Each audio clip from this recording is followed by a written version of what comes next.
काशी जाएंगे सीएम योगी आदित्यनाथ। आपको बता दें कि दोपहर करीब 2 बजे काशी पहुंचेंगे सीएम योगी। टेंट सिटी की तैयारियों का जायजा लेने के लिए सीएम योगी आदित्यनाथ यहां पर पहुंचने वाले हैं।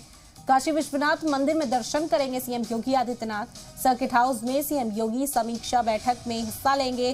गंगा विलास क्रूज का भी करेंगे स्वागत। तो योगी आदित्यनाथ से जुड़ी अहम खबर इस वक्त आप तक पहुंचा रहे हैं। आपको बता दें कि आज योगी आदित्यनाथ वाराणसी पहुंचने वाले हैं। काशी पहुंचेंगे करीब 2 बजे और टेंट सिटी की तैयारियों का जायजा लेते हुए नजर आएंगे। अफसरान से चर्चा कर जो तमाम काम यहां पर किए जा रहे हैं वो किस स्टेज पर हैं और क्या सूरत हाल है उसका जायजा लेते हुए सीएम योगी आदित्यनाथ यहां पर दिखाई देंगे। इसके अलावा बता दें कि काशी विश्वनाथ मंदिर के दर्शन भी करेंगे। यहां पर पूजा अर्चना करते हुए भी योगी आदित्यनाथ दिखाई दे सकते हैं।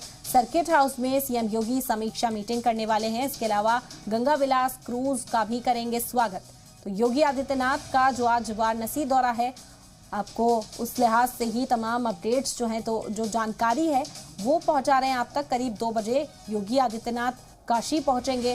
काशी पहुंचने के बाद टेंट सिटी की तैयारियों का वो जायजा लेंगे, अफसरान से मुलाकात करेंगे और जो तमाम तैयारियां हैं वो किस स्टेज पर पहुंची हैं उसकी जानकारी हासिल करेंगे। इसके अलावा काशी विश्वनाथ मंदिर पहुंचकर दर्शन करते हुए भी वो दिखाई देंगे, पूजा अर्चना करेंगे योगी आदित्यनाथ। और जो जानकारी इस वक्त सर्किट हाउस में सीएम योगी आदित्यनाथ की एक समीक्षा बैठक भी होने वाली है जिसमें तमाम अफसरान जो है, अहदेदारान हैं वो शामिल होंगे।